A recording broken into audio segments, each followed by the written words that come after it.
In general, the quickest and easiest way to get a urine sample from a cat is to do a procedure called cystocentesis. And to do that, the first step is to make sure that you can palpate the cat's bladder. If you can't palpate the cat's bladder, then you shouldn't stick a needle into the abdomen. And if you find, either because the cat's very fat or because the bladder is very small, that you can't palpate it, then an alternative is to use ultrasound to guide you in placement of your needle. Cystocentesis can be done with the cat in any position. They can be standing, in lateral recumbency, or lying on their back. Really the main thing is that they are as relaxed as possible and you can still palpate the bladder whilst doing this procedure.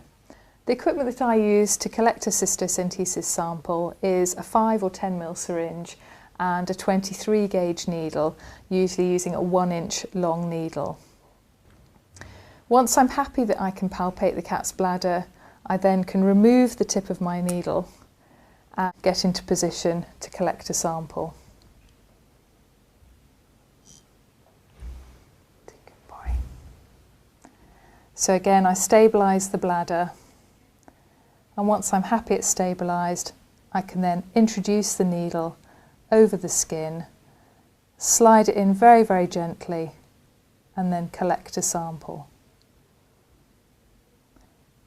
Once I've collected my sample, I then release my hold on the bladder and withdraw the needle.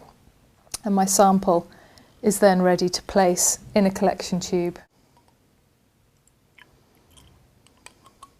And 5 ml of urine is generally adequate to do all of the tests that we need to be done.